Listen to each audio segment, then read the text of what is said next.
पिलामाने समस्तों को अशेष शुभेच्छा आउ असरंती भल पाइबा। आज आमे दशम श्रेणी साहित्य बहिर शेष कविता सर्वंसहा माटी पढ़िबा। एई कवितार कवि हेउछंती नारी कवि विद्युत प्रभा देवी। प्रथमे कवि संपर्क रे किछि कथा जहाँ आमे जानिबा आवश्यक। तापरे कवितार मर्मध्वनि बुझिबा जानिबा आउ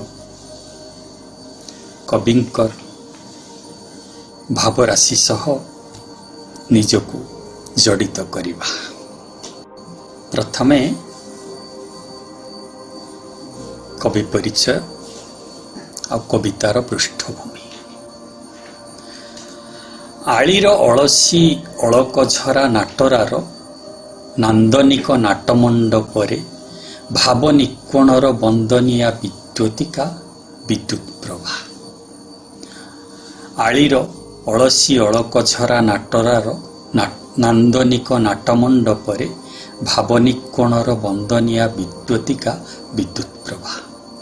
निसर्गर नंदित नामावली मानववादर महार्घ निउछाली संस्कृति प्राणतार नम्र नैवेद्य जीवनवादर कम्र कमनीय विपुल वैदुर्य आध्यात्मिकतार प्रणव ओंकार तथा स्वदेश प्रीतिर संदीपित अंगीकार कवि विद्युत प्रभा देवींकर काव्यभूमिर अनवद्य अंतस्वर। सवितारु कनकांजलि मरीचिकारु काकली पुणी खद्योतिकारु झरासी उड़ी जाए तांको भाव झरणर अनाकट अभियात्रा स्वच्छंद सावलील और रसोत्तीर्ण।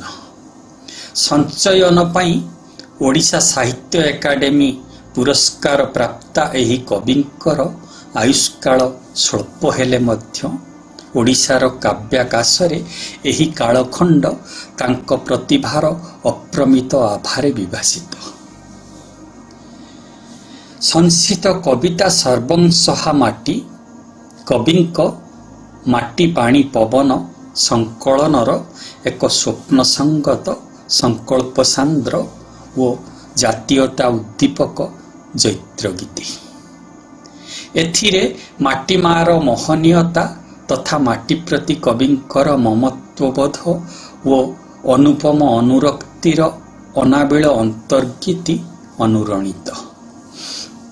माटी प्रेमर महिम्न स्तव एवं मनुष्य ठारे दिव्य चेतना जागरणर जीवनमय मंत्र पाठरे परिस्पंदित कविताटीर मर्मध्वनि बेस अंतर्भेदी समयोचित ओ जुगवंदित। एबे आमे कविता उपरकू जिबा। कविक संपर्क रे एई जो केते कथा एवं कवितार पृष्ठभूमि आको तुमे निज इच्छारे कमाई निज इच्छारे परिवर्तन करी दीर्घ उत्तरमूलक प्रश्नर उपक्रम रूपे व्यवहार करिपार। एबे आमे कविता को जीवा। कविता सर्वंसहा माटी जो माटी सबु किछि सही पारे सर्वंसहा माटी। सरब सहणी माटी सबुरी उपरे स्नेह तोहर समाने देइछु बांटी। कवि विद्युत प्रभा माटी को निज माँ भावरे एक सचल चरित्र भावरे ग्रहण करिसेंती।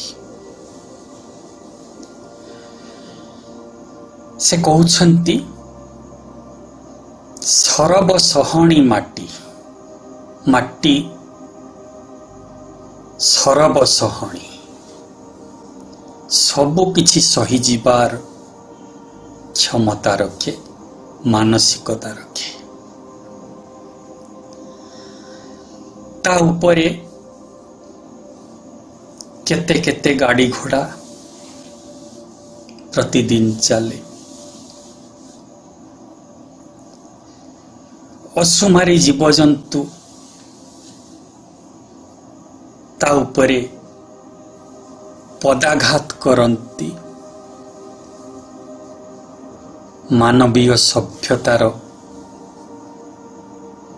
जंत्र सबु कारखाना सबु माटी को आघात दे चले मनीष माटी खोली माटीर बक्ष विदारी माटी तळु खनिज उत्तोलन करे माटी तळु भूतल जल उत्तोलन करी निज कामरे लगाए जीवजंतु बहु प्रकारे माटी को आघात दियंती माटी को कष्ट दियंती तेबे भी माटी सही कष्ट रे केबे भी कौनसी प्रतिवाद करे नहीं कवि कहउछंती सबु किछि कष्ट को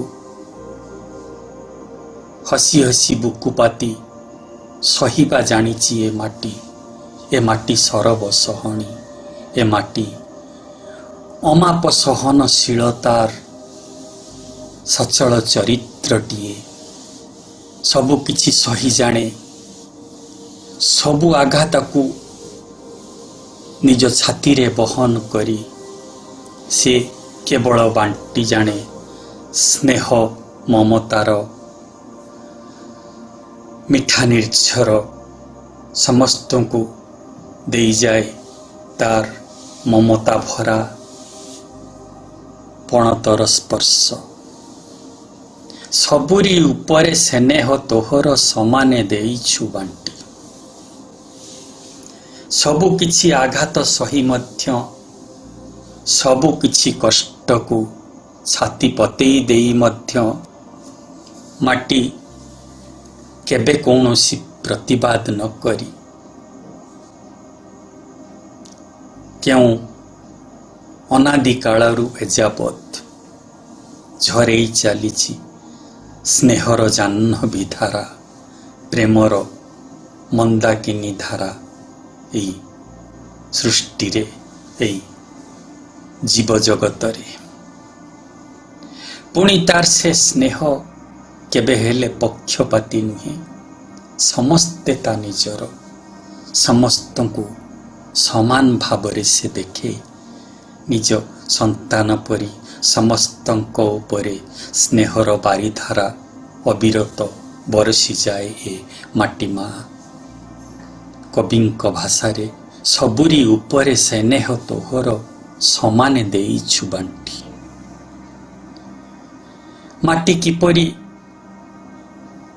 तार स्नेह तार ममता तार करुणा तार सहानुभूति जीव जगत को अरपी देउछि अजाड़ी देउछि जीव जगतर पापुली रे अजाड़ी देउछि तार हृदय ता अंतर तलर ममतार छर कवि परवर्ती पंक्ति गुड़िकरे परवर्ती पद गुड़िकरे से सबुर उदाहरण से सबुर निदर्शन देइछन्ति तोर मिठा पानी तोधीर पवन देहे मो देइछि बळ सकती देइछि ध्रुपति देइछि तो गछ लतार फल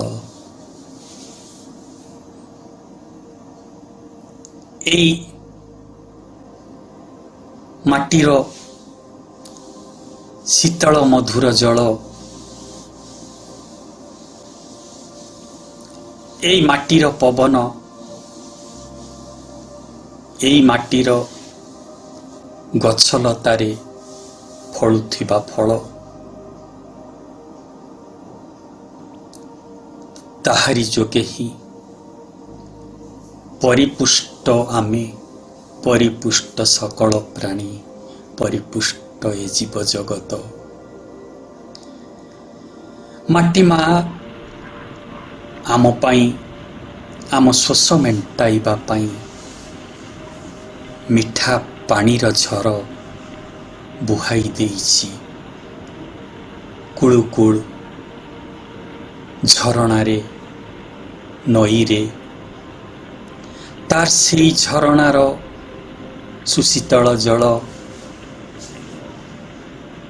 ଆଉ ମଧୁର ଜଳ ଆମ ଶୋଷ ମେଣ୍ଟାଉଛି। ପୁଣି ଭୂଗର୍ଭରୁ ଆମେ ବି ପାନୀୟ ଜଳ ଉତ୍ତୋଳନ କରୁଛେ, ସିଏ ବି ମଧୁର। ମାଟି ମା ଆମ ପାଇଁ ମଧୁର ଜଳର ଅସରନ୍ତି ଭଣ୍ଡାର ଖୋଲି ଦେଇଛି ଯେମିତି, ଆଉ ସେଇ ଜଳରେ ହିଁ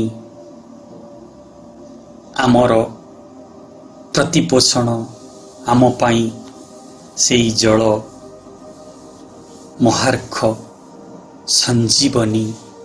ସେଇ ଜଳର ଜୀବନିକା ତଳେ ଗଡ଼ି ଚାଲିଛି ଆମର ସ୍ପନ୍ଦନ, ବଢ଼ି ଚାଲିଛି ଆମର ଜୀବନ। ସେଇଥିପାଇଁ ତ କୁହାଯାଏ ଜଳର ଅନ୍ୟ ନାମ ଜୀବନ। ପୁଣି ତୋଧୀର ପବନ ଦେହେ ମୋ ଦେଇଛି ବଳ।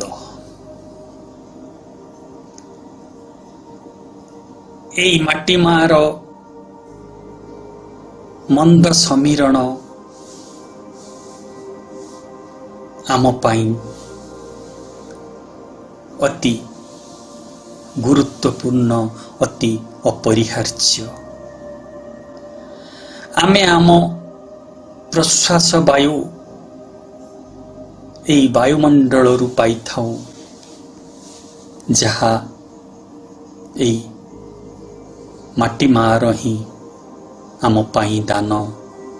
ତାର ସେଇ ମୃଦୁମନ୍ଦ ସମୀରଣ ଆମ ଦେହରେ ଭରି ଦେଇଛି ଅଫୁରନ୍ତ ଶକ୍ତି, ଅମିତ ଉତ୍ସାହ ଆମ ଦେହରେ ଭରି ଦେଇଛି ଅସରନ୍ତି ବଳ। ପୁଣି ମାଟି ମାର ଗଛଲତାରେ ଫଳୁଥିବା ଫଳ ଆମର କ୍ଷୁଧା ନିବାରଣ କରିଛି, ଆମର ଭୋକ ମେଣ୍ଟାଇଛି, ଆମକୁ ଶକ୍ତି ଆଉ ତୃପ୍ତି ଦେଇଛି, ଆମର କ୍ଷୁଧାର ଅନଳ ଲିଭାଇ ଆମକୁ ତୃପ୍ତ କରିଛି, ସନ୍ତୁଷ୍ଟ କରିଛି, ଦେହରେ ଶକ୍ତି ହୋଇ ସଞ୍ଚରି ଯାଇଛି। ସେଇ ଫଳ, ସେଇ ମାଟି ମାର ପ୍ରଦତ୍ତ ଖାଦ୍ୟ ଆହାର ଆମ ପାଇଁ ତାର ପରମ ଉପହାର। ସବୁଜ ଘାସର କଅଁଳ ବିଛଣା ଦିଏ କି ଆରାମ ମତେ, ମା ପରି ମୋର ଅଳି ଅରଦଳି କେତେ ନ ସହିଛୁ ସତେ। ମାଟି ମା ଆମର ବିଶ୍ରାମ ପାଇଁ, ଆମର ସହଜ ଶୟନ ପାଇଁ, ଆମର ଆରାମ ପାଇଁ ତା ବୁକୁ ଉପରେ ବିଛାଇ ଦେଇଛି, ବିସ୍ତୃତ କରିଦେଇଛି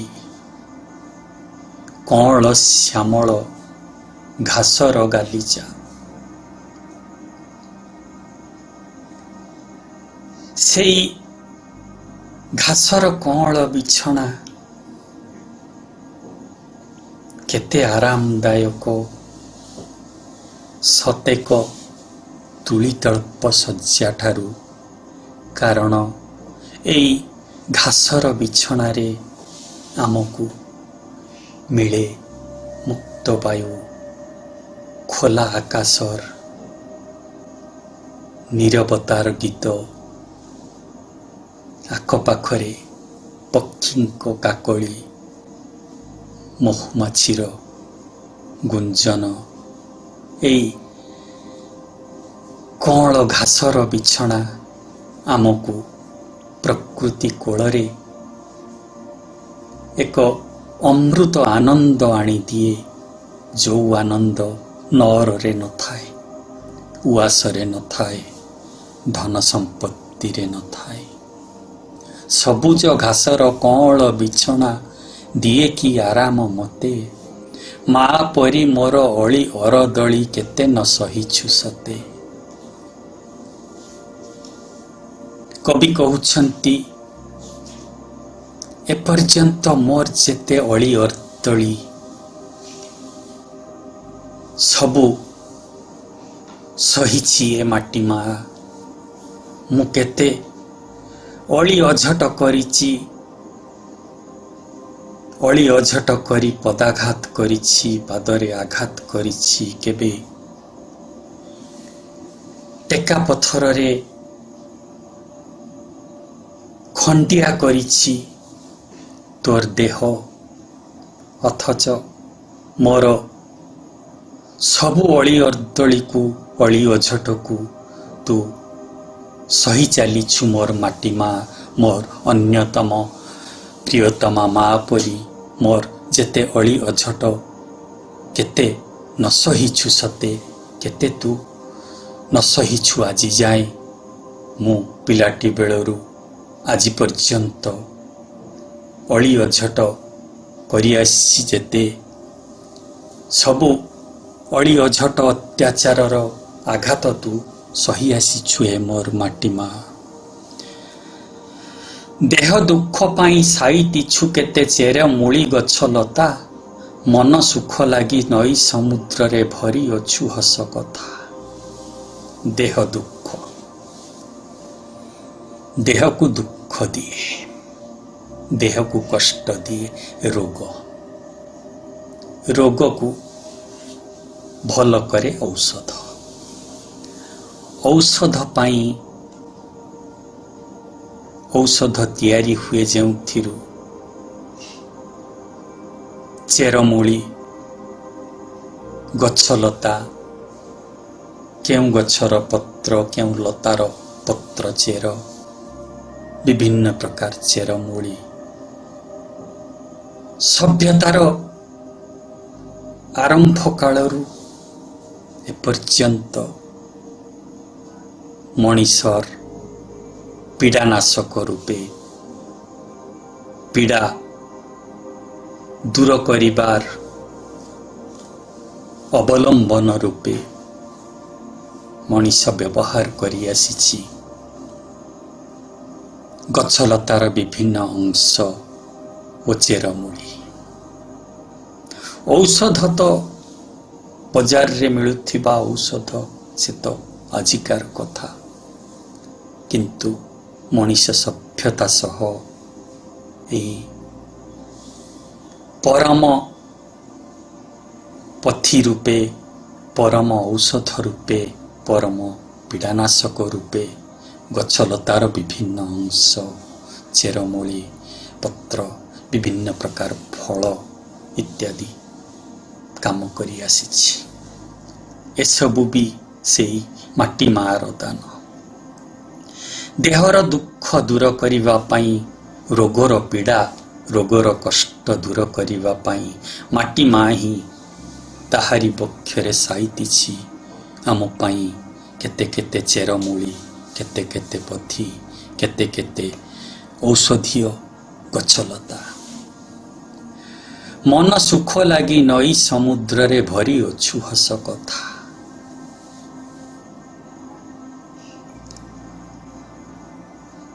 ପ୍ରକୃତି କୋଳରେ ପ୍ରକୃତିର ଶ୍ୟାମଳ ବିତାନରେ ଭରି ରହିଥାଏ ଅଫୁରନ୍ତ ପ୍ରାଣ ପ୍ରାଚୁର୍ଯ୍ୟ। ସେଇଥିପାଇଁ ତ ଆମକୁ ପାହାଡ଼ ଡାକେ ଆ, ନଦୀ ଡାକେ ଆ, ସମୁଦ୍ର ଡାକେ ଆ। ମୁଁ ପୋଛିଦେବି ତୋର ଲୁହ, ମୁଁ ପୋଛିଦେବି ତୋର କୋହ, ମୁଁ ପୋଛିଦେବି ତୋର ଶୋକ ଓ ସନ୍ତାପ ଭରିଦେବି ଅମିତ ଆନନ୍ଦ ଆଉ ତୋ ପ୍ରାଣରେ ଅମିୟ ପୁଲକ। ସେଇଥିପାଇଁ ମଣିଷ ତାର ସବୁ କର୍ମଜଞ୍ଜାଳରୁ ଟିକିଏ ବିରତି ନେଇ ଧାଇଁଯାଏ ପ୍ରକୃତି କୋଳକୁ, ଧାଇଁଯାଏ ବଣ ପାହାଡ଼ ଘେରା ଶ୍ୟାମଳ ବନାନୀ କୋଳକୁ, ଧାଇଁଯାଏ ହସର ଲହଡ଼ି ଭାଙ୍ଗୁଥିବା ସମୁଦ୍ର ବେଳାକୁ, ଧାଇଁଯାଏ କୁଳୁ କୁଳୁ ଗୀତ ଗାଇ ବହିଯାଉଥିବା ଝରଣା କୂଳକୁ, ଧାଇଁଯାଏ ଅଙ୍କା ବଙ୍କା ପଥ ଦେଇ ଶ୍ୟାମଳ ସୁଷମାରେ ମାଟିର ଗଭା ସଜେଇ ଦେଇ ବହିଯାଉଥିବା ଛଳ ଛଳ ନଈର ପଠାକୁ। ସେଇ ନଈ, ସମୁଦ୍ର, ପାହାଡ଼, ବନାନୀ ଏପରି ସୌନ୍ଦର୍ଯ୍ୟର ଗନ୍ତାଘର, ଅପରୂପ ସୌନ୍ଦର୍ଯ୍ୟର ଭଣ୍ଡାର, ଯାହା ମନରୁ ତମାମ ଦୁଃଖକୁ ପୋଛି ଦେଇ, ତମାମ ସନ୍ତାପକୁ ଲିଭେଇ ଦେଇ ମନ ସିଲଟରେ ଆଙ୍କିଯାଏ ପୁଲକର ପ୍ରେମ ଭରା ବର୍ଣ୍ଣମାଳା। କବି କହୁଛନ୍ତି, ମନ ସୁଖ ଲାଗି ନଈ ସମୁଦ୍ରରେ ଭରି ଅଛୁ ହସ କଥା। ନଈ ଆଉ ସମୁଦ୍ର ଆମ ହସର, ଆମ ପୁଲକର, ଆମ ଆନନ୍ଦର ପରମ ଉତ୍ସ। ଦେହର ସୁଖ ପାଇଁ ମାଟି ମା, ଚେରମୂଳି ଗଛଲତା, ଆଉ ମନର ସୁଖ ପାଇଁ ମାଟି ମା ନଈ ସମୁଦ୍ରରେ ହସ କଥା ସାହିତ୍ୟ ରଖିଛି ଆମରି ପାଇଁ। ବୁକୁ ମୋ ଫୁଲାଏ, ଆଖି ମୋ ଭୁଲାଏ, ତୋ ବଣ ପକ୍ଷୀର ଡାକ। ସରଗ ଡାକିଲେ ମନ ବଳେ ନାହିଁ, ଛାଡ଼ିବାକୁ ତୋର କାଖ।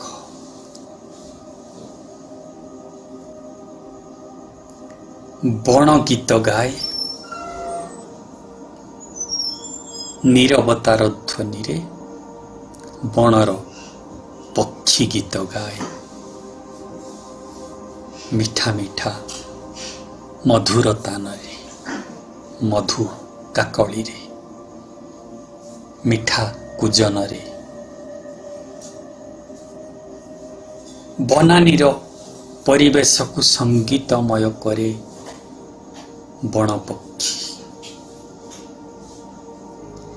ସେଇ ବଣ ପକ୍ଷୀର ଗୀତ ଦୁଃଖର ଘେରରୁ ଆମକୁ ଟାଣି ନିଏ, ଡାକି ନିଏ ପ୍ରକୃତିର ନିର୍ମଳ କୋଳକୁ, ପ୍ରକୃତିର ପୁଲକ ଘେରା ପ୍ରାଣ ପ୍ରାଚୁର୍ଯ୍ୟ ଘେରା ପରିବେଶକୁ। ବୁକୁ ମୋ ଫୁଲାଏ, ଆଖି ମୋ ଭୁଲାଏ, ତୋ ବଣ ପକ୍ଷୀର ଡାକ। ଏ ମାଟି ମା, ତୋରି ବଣ ପକ୍ଷୀର ଗୀତ ମୋତେ ଡାକୁଛି, ଆ ଚାଲିଆ ଏଇଠାକୁ ଆ, ମୁଁ ପୋଛିଦେବି ତୋର ଦୁଃଖ। ସେଇ ବଣ ପକ୍ଷୀର ଡାକ, ସେଇ ଡାକରେ ମୋ ଛାତି ଆନନ୍ଦରେ ଫୁଲି ଉଠେ। ସେ ଡାକ ବୁକୁ ମୋ ଫୁଲାଏ, ଆଖି ମୋ ଭୁଲାଏ, ମୋର ଉଦାସ ଆଖିରୁ ବିଷନ୍ନତା ପୋଛି ଦେଇ ପୁଲକର ଆବାଜ ହଟାଇ ଦିଏ ତୋ ବଣ ପକ୍ଷୀର ଡାକ। तो बण पक्षीर मिठा गीतर तान एते आपणार एते आत्मीयता भरी रही थाए से डाकरे एते जीवनी शक्ति भरी रही थाए से डाकरे स्वर्ग को जीवा को भी मन बळे नाही केही जणे स्वर्ग को डाकी नेले भी केबे मन बळे नाही तोरी ममता भरा काख छाड़ी चली जीवा पाई मो पाई एई माटी मार कोल ही श्रेष्ठ एई माटी मार काख ही परम भरोसार परम ममतार असरंती उत्स एई माटी मा ही मो पाई परम आश्रय जन्म कालू जे देहे तो आघात केते न देइछि मुही निज छुआ बोली सबु दोष सिना क्षमी अछु एका तुही कवि कहउछंती निजर अनुभव रे यह केवल कविंक अनुभव नुहे आम समस्तंकर अनुभव जन्म कालू जे देहे तो आघात केते न देइछि मुही जन्मरु एपर्यंत माटी मार देह को आमे आमर उपकार पाई आमर लाभ पाई विभिन्न उपाय रे आघात दे चलीछु शिशुटीए अली अझट करुछि पाद कचाड़ुछि भूई रे फल खाइबा को इच्छा करुछि तो ढेला फोपाड़ुछि गछ को फोपड़ सहुछि गछ फोपड़ भी सहुछि माटी मनीष घर तैयारी करुछि माटीर बक्ष बिदारी आहुरी मनीषर अनेक प्रकार काम आघात दे चली माटी को अथच माटी ताको निज संतान बोली मणि निज छुआ बोली ग्रहण करी सबु दोष को क्षमा करी चली ममतामयी माटी एई माटी आम पाई असरंती ममतार भंडार जी केवल दे जाने नहीं जाने नहीं एही माटी आमर परम जननी ममतामयी ममतार अप्रमित उत्स ए माटी सबु काले क्षमा करी आसीछि आमर जेते आघात जेते दोष त्रुटि क्षमार मधुमय क्षरण तले झरेई चलीछि ममतार गीति जेते राग रोष करे तोह पाखे माँ बोली जाऊ भूली केते तप करी एई जन्म रे आसीछि तो देशे बुली जेते राग रोष करू आमे मार हृदय नहीं सबु राग रोष को भूली जाइछि माटी आम हृदय रे भरी देइछि अमृत आश्वासर प्रेममय स्पर्श केते तप करी एई जन्म रे आसीछि तो देशे बुली एठी कवि निजर जन्म माटी को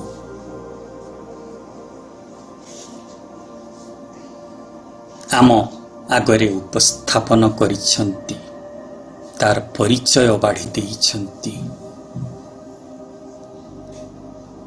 आसीछि तो देशे बुली कविंकर एई जन्मभूमि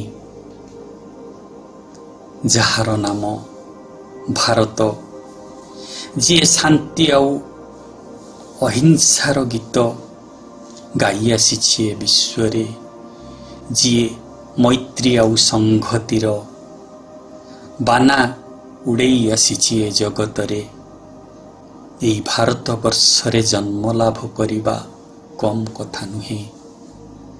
କବି କହୁଛନ୍ତି, କବି ସ୍ୱୀକାର କରୁଛନ୍ତି, କେତେ ତପ କରି, କେତେ ସାଧନା କରି ଏହି ଜନ୍ମରେ ସେ ଏହି ଭାରତ ବର୍ଷର ଭୂମିରେ ଜନ୍ମଗ୍ରହଣ କରିଛନ୍ତି। ଏହି ଭାରତର ବୁକୁରେ ଭାରତର ସନ୍ତାନ ରୂପେ ଏଠି ଦେହ ଧାରଣ କରିଛନ୍ତି। ଏହି ଦେବଭୂମି ଆଉ ବେଦଭୂମି ଭାରତ ବର୍ଷରେ ଜନ୍ମ ଲାଭ କରିବାକୁ ହେଲେ ମଣିଷକୁ କେତେ କେତେ ପୁଣ୍ୟ କରିବାକୁ ପଡ଼େ, କେତେ କେତେ ସାଧନା କରିବାକୁ ପଡ଼େ, କେତେ କେତେ ତପସ୍ୟା କରିବାକୁ ପଡ଼େ।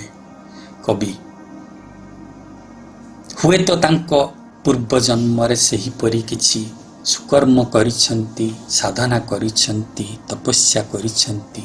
ତେଣୁ ଏହି ଜନ୍ମରେ ଏହି ଭାରତ ବର୍ଷର କୋଳରେ, ଭାରତ ଭୂଇଁରେ ମଣିଷ ରୂପେ ଜନ୍ମଗ୍ରହଣ କରିବାର ସୁଯୋଗ ପାଇଛନ୍ତି, ସୌଭାଗ୍ୟ ପାଇଛନ୍ତି।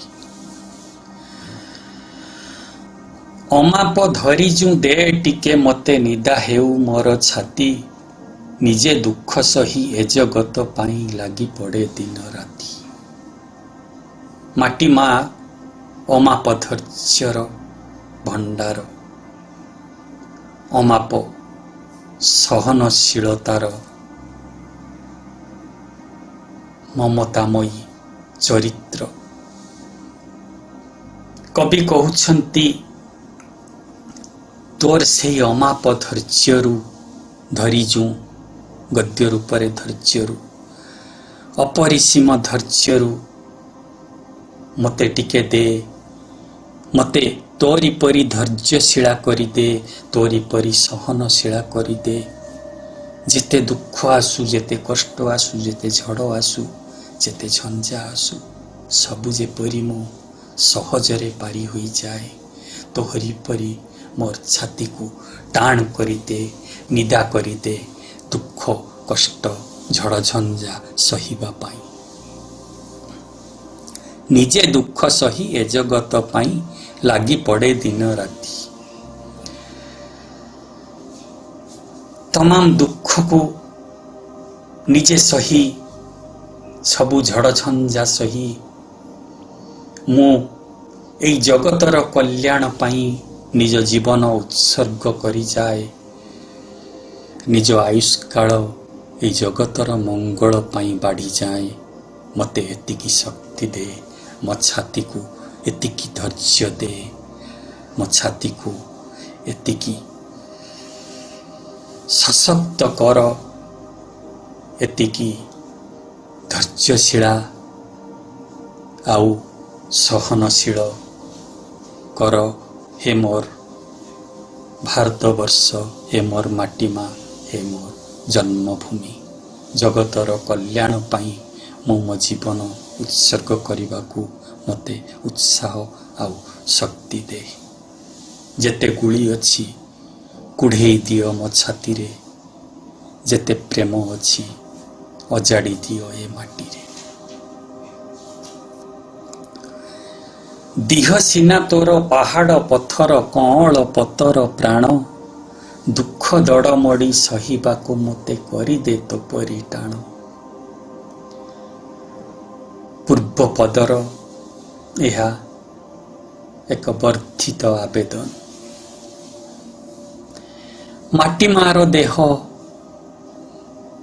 ପାହାଡ଼ ପଥର, ମାଟି ଗୋଡ଼ି ଆଦିରେ ଗଢ଼ା। ହାତକୁ ବନ୍ଧୁର ଓ ଟାଣ ସିନା, କିନ୍ତୁ ତାର ପ୍ରାଣ ଅତି କୋମଳ, ତାର ହୃଦୟ ମମତାରେ କମ୍ର ଆଉ ନମନୀୟ।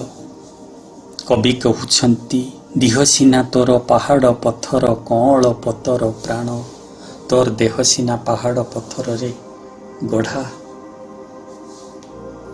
कर्कश वस्तुरे गढ़ा परी प्रतीयमान हुए, किंतु तोर प्राण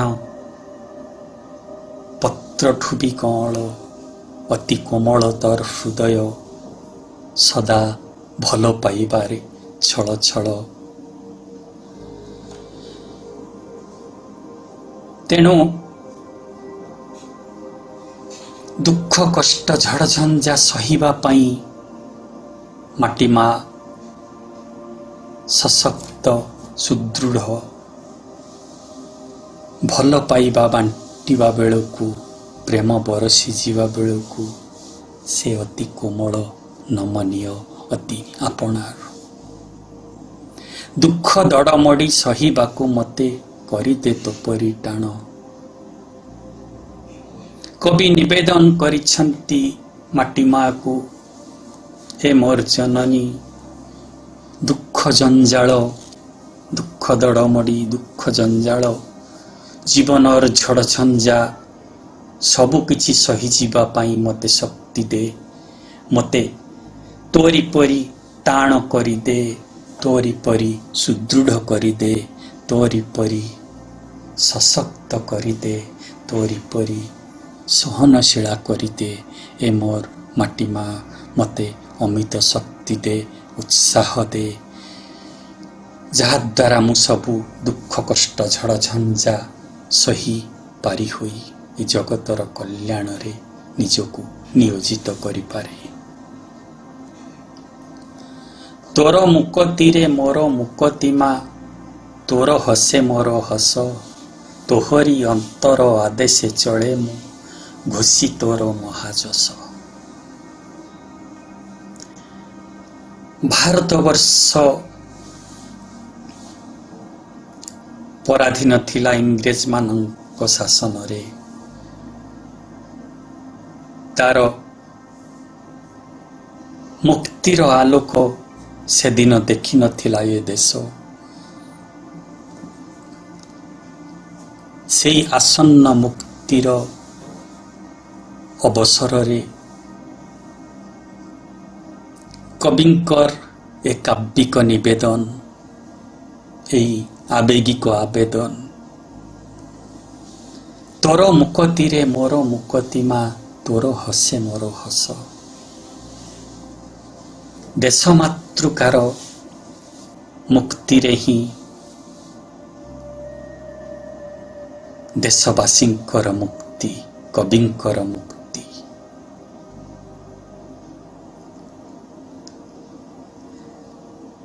भारत जननीर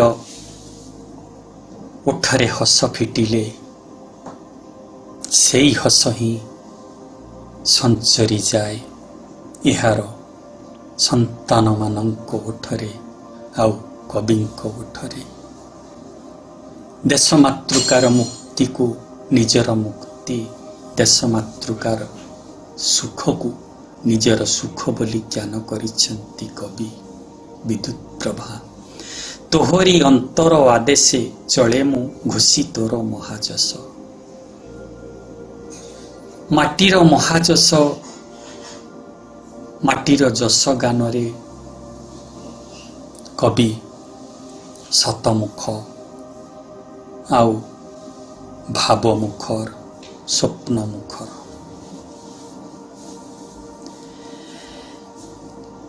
एई भारत जननीर अंतर तलर आदेश जहा कविंक अंतर तले मर्मध्वनि होई तांकु बाट कढ़ेई नौछि एक सुनारंगी सकाळ आड़कू। कवि भारत जननींकर अंतर आदेश मानी निज पथरे पथुकी हेइछंती, निज यात्रा पथरे आगे चलीछंती। एही माटीर महाजस गान करी, एही माटीर जय गान करी। चिर दुखर तो पाहांती अंधार राति आसुअछि पाही, से नुआ सपने फुले मु आनंदे जय गान तोर गाई। ଚିର ଦୁଃଖର ତ ପାହାନ୍ତି ଅନ୍ଧାର ରାତି ଆସୁଅଛି ପାହି। ପରାଧୀନ ଭାରତ ବର୍ଷ, ପରାଧୀନତାର ଅନ୍ଧକାର ତଳେ ଭାରତର ଦୀର୍ଘ ଅତୀତ, ଦୀର୍ଘ ଇତିହାସ, ଶୋଷଣ କଷଣ ଅତ୍ୟାଚାରର କାହାଣୀରେ ଭରା, ଲୁହ ଲହୁରେ ଭରା,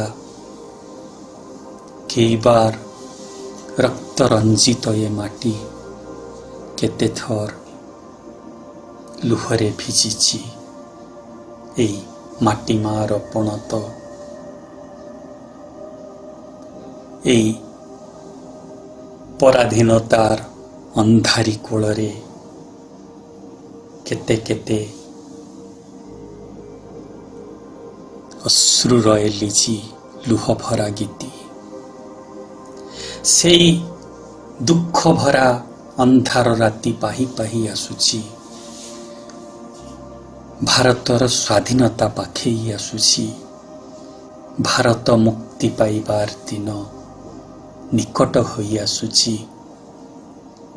ଚିର ଦୁଃଖର ତ ପାହାନ୍ତି ଅନ୍ଧାର ରାତି ଆସୁଅଛି ପାହି। ସେଇ ଦୁଃଖ ରାତି ପାହି ଆସୁଛି। କ୍ରମଶଃ ପାହାନ୍ତି ହେବାର ସୂଚନା ମିଳିସାରିଲାଣି। ସେ ନୂଆ ସପନେ ଫୁଲେ ମୁଁ ଆନନ୍ଦେ ଜୟଗାନ ତୋର ଗାଇ। ଭାରତ ଭୂମିର ମୁକ୍ତିରେ କବିଙ୍କର ମୁକ୍ତି, ସେଇ ନୂଆ ମୁକ୍ତିର ସକାଳ, ନୂଆ ସ୍ୱପ୍ନର ସୁନାରଙ୍ଗୀ ଆଲୋକ ଆଉ ଟିକକ ପରେ ଛୁଇଁଯିବ ଏଇ ମାଟିକୁ, ଛୁଇଁଯିବ ଏଇ ମାଟିର ମଣିଷମାନଙ୍କୁ, ଛୁଇଁଯିବ ଭାରତବର୍ଷର ପ୍ରତିଟି କୋଣ ଅନୁକୋଣ, ପ୍ରତିଟି ଶିରା ପ୍ରଶିରାକୁ। ସେଇ ସ୍ୱପ୍ନରେ କବି ଆନନ୍ଦିତ ହୋଇଛନ୍ତି। ସେଇ ସ୍ୱପ୍ନର ଆନନ୍ଦରେ ଫୁଲି ଉଠିଛି ତାଙ୍କର ଛାତି, ପୁରି ଉଠିଛି ତାଙ୍କର ପ୍ରାଣ। ସେଇ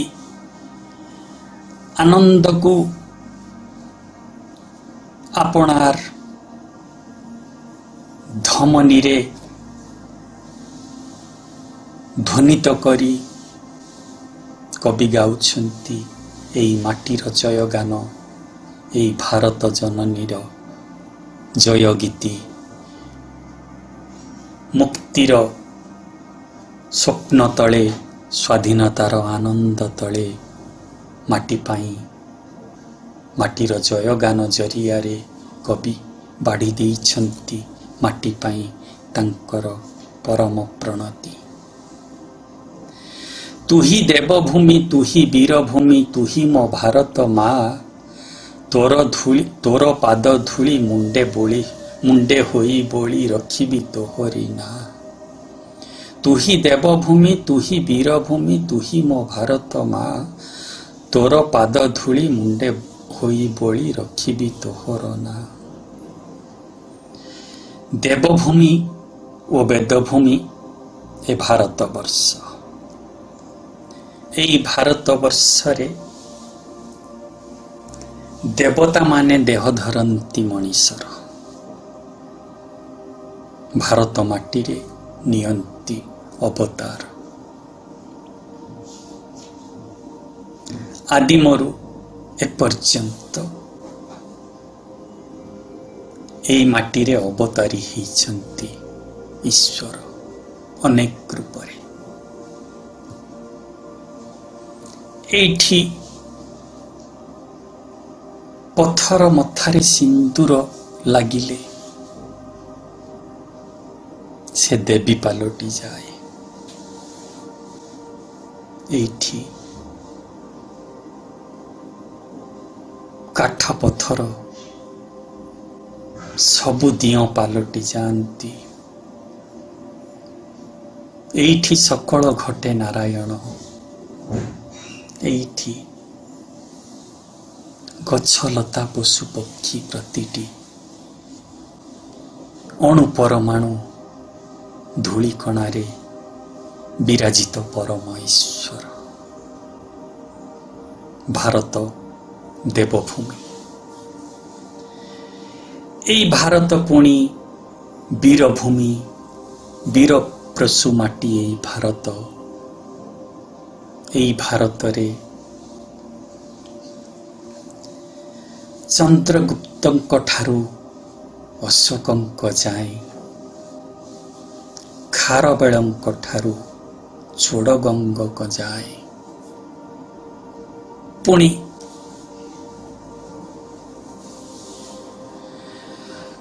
ଭଗତ ସିଂହଙ୍କ ଠାରୁ ବାଜିରାଉତଙ୍କ ଯାଏଁ,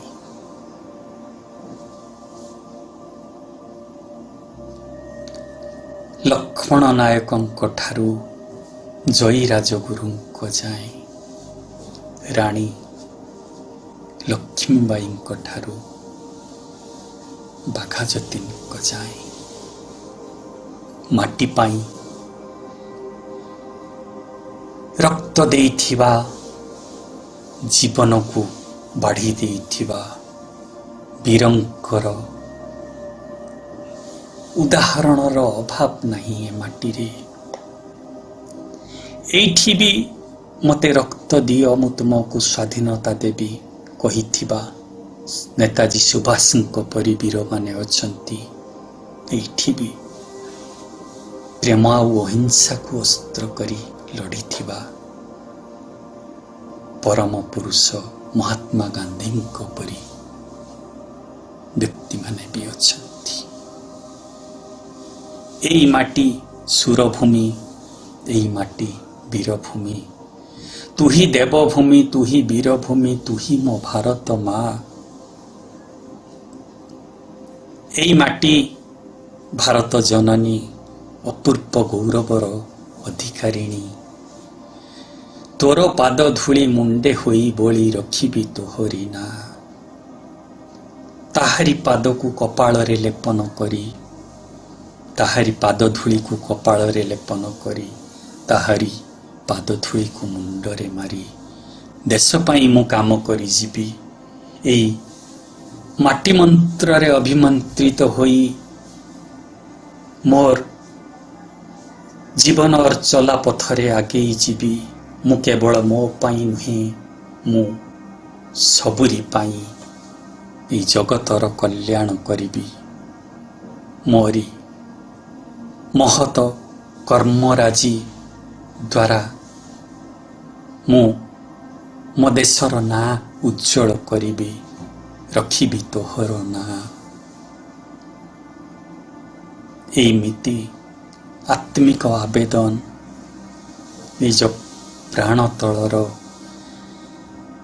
ପ୍ରେମସିକ୍ତ ଉଚ୍ଛ୍ୱାସ ଆବେଗ ଟିକକ ବାଢ଼ି ଦେଇଛନ୍ତି କବି ବିଦ୍ୟୁତ୍ ପ୍ରଭା।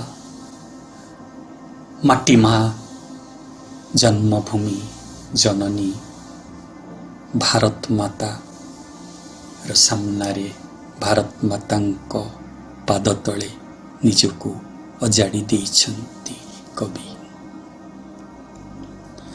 ଚେତନ ଗରଭା ମାଟି କେଉଁଠି ହଜିଛି ଖୋଜିଦେ ମୋର ଚେତନାର ଚାବିକାଠି। କବି ନାରୀ କବି ବିଦ୍ୟୁତ୍ ପ୍ରଭା କହିଛନ୍ତି, ଏଇ ମାଟି, ଏଇ ଭାରତ ଭୂଇଁ, ଏଇ ଆମର ଭାରତ ଜନନୀ ଚେତନ ଗର୍ଭା। କାହିଁକି ଚେତନ ଗର୍ଭା? ଏଇଠି ହିଁ ଆଦିମ ସଭ୍ୟତାର ଅୟମାରମ୍ଭ। ଏଇଠି ହିଁ ବେଦ ରଚିତ। ଏଇଠି ଆରମ୍ଭ ଥିଲା ସଭ୍ୟତାର ସୁନା ସକାଳ। ଏଇଠି ହିଁ ଝଙ୍କୃତ ହୋଇଥିଲା ବେଦମନ୍ତ୍ରର ପ୍ରଣବ ଓଙ୍କାର। से वैदिक जुगरू एपर्यंत अनेक ग्रंथ उपनिषद काव्य कविता आमर जीवन को उद्भासित करि आसीछि, आमको परिचालित करि आसीछि, आलोकर रास्ता देखाई आसीछि, आम चेतना रे जागरण भरी आसीछि। पर्यंत अनेक चेतना समयरु समय को जन्म देइछि एही माटी। जेबे भी कुसंस्कार दुराचार मथा टेकिछि ए माटी रे, तार दमन पाई, तार प्रतिवाद पाई कौनसी ना कौनसी चेतनाटे छिड़ा होइछि। सेई कुकर्मर, सेई कुसंस्कारर, सेई मानव शत्रुर सामनारे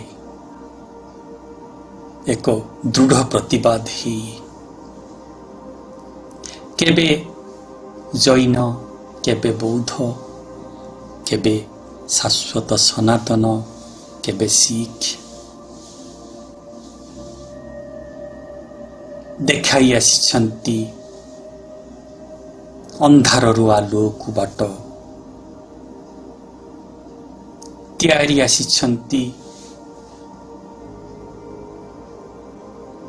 नुआ नुआ चेतनार नुआ नुआ प्रस्थ। संस्कृतर भाषा क्लिष्टतारु जेमिति प्रज्ञा समूह को मुकुलाई आनी सरल ओडिया भाषा रे बांटी देइतिले सारला दास, सेमिति अनेक समय रे इतिहास र भिन्न भिन्न समय रे भिन्न भिन्न चेतना को जन्म देइछि ए माटी चेतन गर्भा। सेई अमृत चेतना, सेई महाभारतीय चेतना, जो चेतना कहे वसुधैव कुटुंबकम, जो चेतना कहे ए माटी समस्तंकर, सारा विश्व गोटे कुटुंब, केही कहार भगारी नुहे, समस्ते भाई, समस्ते आत्मीय स्वजन। एमिति की पशु पक्षी भी आमर अति आपणार, जो भारतीय चेतना कहे मो जीवन पछे नरके पड़ी थाउ जगत उद्धार हेउ, सेमिति अमृत चेतनार एही चेतना को जन्म देइथिबा भूमि हेउछि भारत वर्ष। तेणु एही भारत चेतन गर्भा माटी। केउठी हजिछि खोजी दे मोर चेतनार चाबिकाठी। सेई महाभारतीय चेतनारे आमे अभिमंत्रित हेले, सेई महाभारतीय चेतनार जागरण घटिले, सेई मानवीय चेतनार उन्मेष घटिले आम देशरे आउ रहिबो नाही भेदभाव, रहिबो नाही पर आपना, सभिए प्रेमर महाबंधन रे गोटे सूत्र रे बांधी हुई जिबे, प्रगतिर महार्घ पथरे आगो को आगे चलिबो मनुष्य समाज। सेठी नथिबो विभेद, नथिबो प्राचीर, नथिबो कुसंस्कार, नथिबो अंधविश्वास, केवल थिबो आलोकित वर्त्म प्रेमर आलोकमय पथ, प्रगतिर प्रगाढ़ विश्वास से मानव ठारे दिव्य चेतनार जागरण पाई कवि निवेदन करिछंती भारत माता को माटी माँ को कहिछंती आजी मनीष समाज ठारे मनीषर भावना रे से चेतना अंतर्हित समस्त को भल पाइबार से चिंताधारा को केउठी ना केउठी ढांकी देउछि स्वार्थ हजि जाइछि से अमूल्य चेतना मनीषर स्वार्थांध भावना कोଳରେ से चेतना को जागृत करिवा पाई कवि निवेदन करिछंती कहिछंती से चेतनार चाबिकाठी मते खोजी दे माँ मो पुणी थरे सचेतन हुए मो ठारे माटीर प्रतिटी मनीष ठारे मानवीय दिव्य चेतनार जागरण घटू प्रतिटी मनीष को भल पाइबा शिखु माटी मनस्क हेउ देश मनस्क हेउ जातीय चेतनारे उद्बुद्ध हेउ समस्त प्राण तले ए माटी को भल पाइबा पाई ए माटीर मनीष मान को भल पाइबा पाई ए विश्वजन को भल पाइबा पाई प्रेमर झरणाटीए प्रेमर जाह्नवी धाराटे समस्त हृदय रे छल छल हे बही जाऊ ए माटी रे ममतार स्वप्नाभिषेक हेउ ए माटी रे प्रेम धारास्रावी तटिनीटीए हे झरी जाऊ शत्रुता न थाऊ घृणा न थाऊ चेतनार जागरण हेउ ये थिला तुमर कविता सर्वं सहा माटी नारी कवि विद्युत प्रभा देवींकर रचित कवितार अंतर्ध्वनि कवितार वार्ता और संदेश एबे से कवि विद्युत प्रभांकर किछि चमत्कार मन को आंदोलित कला परी अन्य कवितार पद आउ पंक्ति कवितार पदटीए कविता दुखीर खेद कविंक मरीचिका संकलन संगृहित कविता दुखीर खेद तार दुई पद नदेल आलोक जदि तिमिरित अयने ज्ञान इक्षण पुणी ये जुग्म नयने व्यर्थ तेबे मो लुह झराइबा आकुले आशार कुसुम मरी जाऊ मन मुकुले। आ गोटे कविता पल्ली ओ नगर से मरीचिकारु चंचला नई बही जाए जही भौरी बिलासे माती उपकंठेता हसी उठे मोर गाँर श्यामल छाती उपकंठेता हसी उठे मोर गाँर श्यामल छाती। से कवितार आउ दुईटी चमत्कार पद से पाखे उठई धूम कुंडली जंत्र दानव बुकु ए पाखे फुटई विहगर गान कुंज बधुर मुखु सेपटे दिशई नगरी पथर पंकिल नरदमा एपटे मोहर श्यामला पल्ली ସୁନ୍ଦରୀ ମନୋରମା ଏପଟେ ମୋହର ଶ୍ୟାମଳା ପଲ୍ଲୀ ସୁନ୍ଦରୀ ମନୋରମା। ଆଉ ଏକ କବିତା ଅଶ୍ରୁ, ଚମତ୍କାର ଧାଡ଼ି କବିତାର ନାଁ ଅଶ୍ରୁ, ସେଇ ମରିଚିକା ସଂକଳନ। ହୃଦୟ ଗଗନେ ସେହି ମୋ ଉଷସି ବିମଳ, ଜୀବନ ମରୁରେ ଫୁଟାଏ ରକ୍ତ କମଳ, ଦୁଃଖ ଘନେ ସେ ବିଜୁଳି କନକ ବରଣା, ଅଶ୍ରୁ ମୋହର ନୟନର ଚିର ଝରଣା।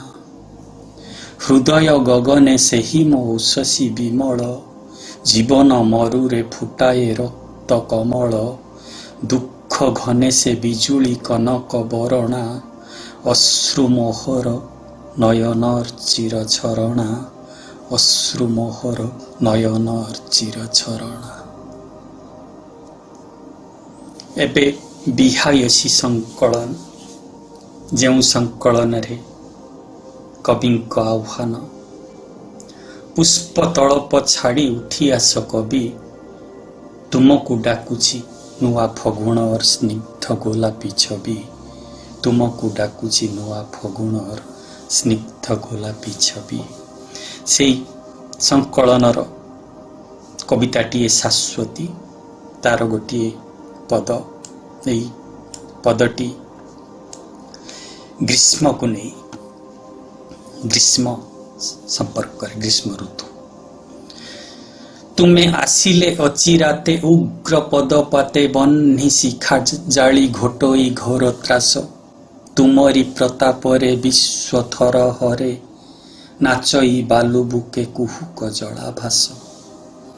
ତୁମେ ଆସିଲେ ଅଚିରାତେ ଉଗ୍ର ପଦପାତେ, ବହ୍ନି ଶିଖା ଜାଳି ଘୋଟୋଇ ଘୋର ତ୍ରାସ, ତୁମରି ପ୍ରତାପରେ ବିଶ୍ୱ ଥର ହରେ, ନାଚଇ ବାଲୁ ବୁକେ କୁହୁକ ଜଳାଭାସ। ପୁଣି এই କବିତାର ଆଉ ଗୋଟେ ପଦ ହେମନ୍ତକୁ ନେଇ, ତୁମେ ଯେ ଆସ ପୁଣି ଶିଶିର ମୋତି ବୁଣି, କୁହୁଡ଼ି ଓଢ଼ଣୀଟି ଘେରାଇ ଗିରିଶିରେ, ପତର ଝରା ବନି ଉଠଇ ସନସନି, ବିହଗ ମଉତ୍ସବ ଲାଗଇ ସୁନାବିଲେ।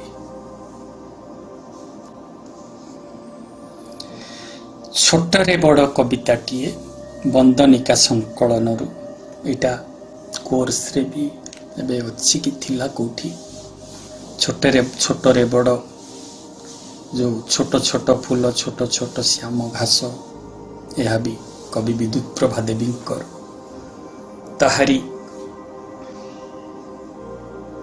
ପଦଟି ଯେଉଁଟା ସବୁଠାରୁ ଅନ୍ତର୍ଭେଦୀ ପଦ। ଆଖି କହେ ଯାକୁ ସୃଷ୍ଟିରେ ଅତି ସାନ, ମନ ପାଏ ତହିଁ ବିରାଟର ସନ୍ଧାନ। ଆଖି କହେ ଯାକୁ ସୃଷ୍ଟିରେ ଅତି ସାନ, ମନ ପାଏ ତହିଁ ବିରାଟର ସନ୍ଧାନ। ବନ୍ଦନିକା ସଂକଳନରୁ ଆଉ ଗୋଟେ କବିତା ବିଳାସ କଳ୍ପନା, ତାର ଗୋଟିଏ ଅଂଶ। କଳ୍ପନା ତୁଳି ଧରି କେତେ ଦିନ କବି, ଚିତ୍ରୁଥିବ ଏ କୁହୁକ ରାଇଜ ଛବି, ଦେଖ ଦେଖ ଥରେ ଦୁସ୍ଥା ରମଣୀ ଦିହ, ହେଲାଣି କେଶନେ ଅନସନେ ସୁତାଖିଅ, ବେଦନା ଦୈନ୍ୟ ଶୀର୍ଣ୍ଣ ଯାହାର ମୁହଁ, ସିଏ କି ତୁମର ଯୋଗ୍ୟ ନାୟକ ନୁହଁ, ହଜି ଅଛି ଓଠୁ ଚିରଦିନ ଯାର ହାସ, ଭାବିଛ କି ଦିନେ କରୁଣତା ଇତିହାସ, ରକତ ଢାଳେ ଯେ ବିଶ୍ୱରୀ ଆପଣା ସୁଖ, ତା ପାଇଁ ତୁମର ଲେଖନୀ ରହିଲା ମୂକ, ଦିନେ ତ ତାହାର ନୁଆଣି କୁଟିରେ ଚାହିଁ, ଜନ ସମ୍ମୁଖେ ପଦିଏ ଗାଇଲ ନାହିଁ, ଜନ ସମ୍ମୁଖେ ପଦିଏ ଗାଇଲ ନାହିଁ। ବିଳାସର କବିତା ଲେଖୁଥିବା କବିମାନଙ୍କୁ ନାରୀ କବି ବିଦ୍ୟୁତ୍ ପ୍ରଭାଙ୍କ ଆହ୍ୱାନ। କବିଙ୍କ ସଞ୍ଚୟନ ସଂକଳନରୁ, ଯେଉଁ ସଂକଳନ ପାଇଁ ସେ ସାହିତ୍ୟ ଏକାଡେମୀ ପୁରସ୍କାର ପାଇଥିଲେ, ସେଇଥିରୁ କବିତାଟି କୃଷକ ଓ ଭାବୁକ କେମିତି ଗ୍ରାମୀଣ ଶବ୍ଦର ଗାଉଁଲି ଶବ୍ଦର ବ୍ୟବହାର ଏବଂ ଗାଉଁଲି ପରିବେଶର ଉତ୍ତରଣ ଏ କବିତାରେ। ତୋଟା ଆର ପାରି ସୋରିଷ କିଆରି ପବନ ତୋଳଇ ଢେଉ ଥିରି ଥିରି ପବନ ତୋଳଇ ଢେଉ। ତୋଟା ଆର ପାରି ସୋରିଷ କିଆରି ପବନ ତୋଳଇ ଢେଉ ଥିରି ଥିରି ପବନ ତୋଳଇ ଢେଉ। ସେ ଫୁଲା ପବନେ ସୌରଭ ଧୀର ନିଃସରି ପଡ଼େ ନୂଆ ମଗୁଶିର କୁଆଁରୀ କନିଆ ଦେହୁ। ସେ ଫୁଲା ପବନେ ସୌରଭ ଧୀର ନିଃସରି ପଡ଼େ ନୂଆ ମଗୁଶିର କୁଆଁରୀ କନିଆ ଦେହୁ କୁଆଁରୀ କନିଆ ଦେହୁ। ସେହି ସଞ୍ଚୟନ ସଂକଳନର କବିତାଟିଏ ମାଟିର ମଣିଷ ବିଦ୍ୟୁତ୍ ପ୍ରଭା ଦେବୀଙ୍କର, ଯାହା ଆଗରୁ ବୋଧହୁଏ ସପ୍ତମ ଶ୍ରେଣୀରେ ଥିଲା, ଏବେ ଅଛି କି ନା ଜାଣେନି। ମାଟିର ମଣିଷ କୃଷକକୁ ନେଇ। ନିଃସ୍ୱତାର ମୂର୍ତ୍ତି ଧରି ଠିଆ ସେ ଧରା ଆଗେ, ତାହାରି ଯୋଗେ ନୁଖୁରା ମାଟି ହସଇ ଶ୍ୟାମ ରାଗେ। ଯୁଗଳ ତାର ଶିରାଳ ହାତ ଆକାଶେ ତୋଳେ ବିଶାଳ ଛାତ, ତାହାରି ଯୋଗେ ନିଖିଳ ପ୍ରାଣେ ରକ୍ତ କଣା ଜାଗେ। କଙ୍କାଳର ମୂର୍ତ୍ତି ଧରି ଠିଆ ସେ ଧରା ଆଗେ, କଙ୍କାଳର ମୂର୍ତ୍ତି ଧରି ଠିଆ ସେ ଧରା ଆଗେ।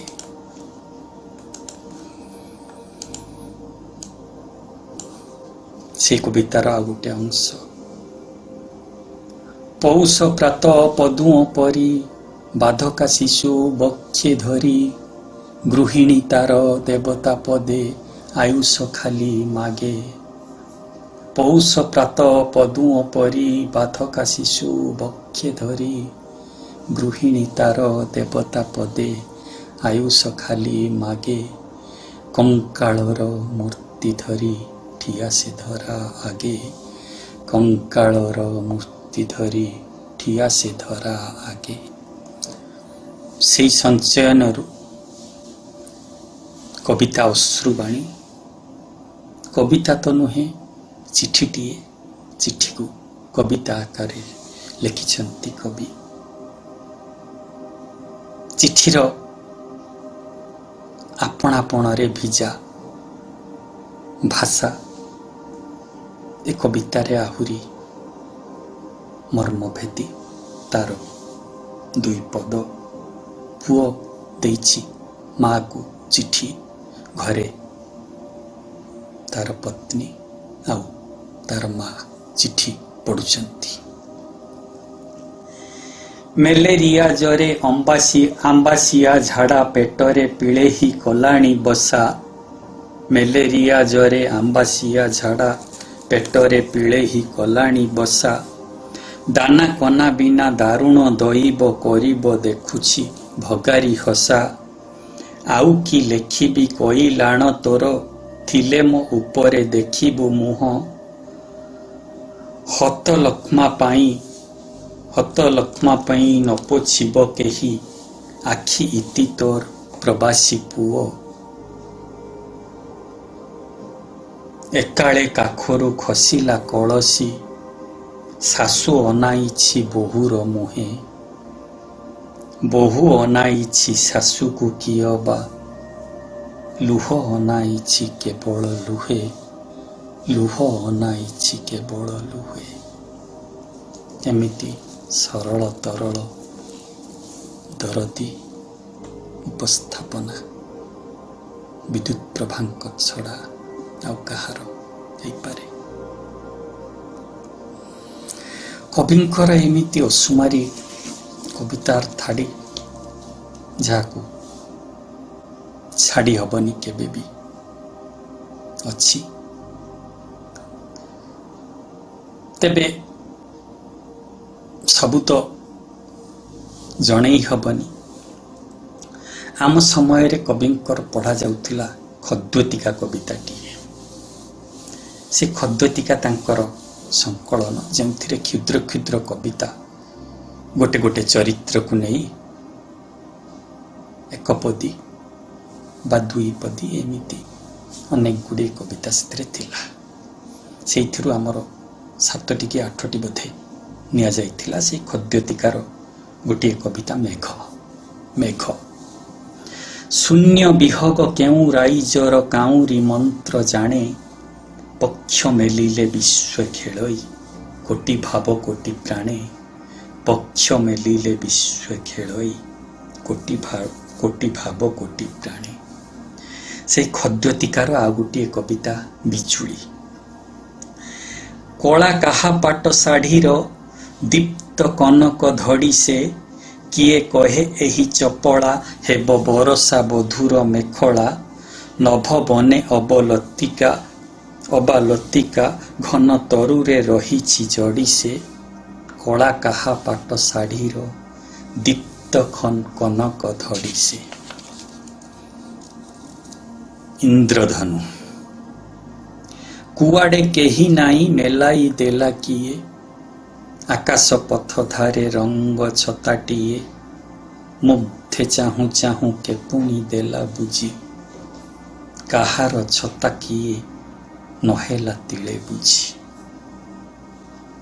एमिति अनेक कविता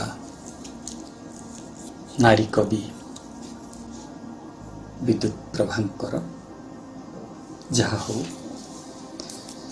सेथिरु सर्वंसहा माटी गोटे सुंदर वर्णना धर्मी कविता जहा तुम कोर्स रे अछि खूब सुंदर भावरे ताको लिखि हेबो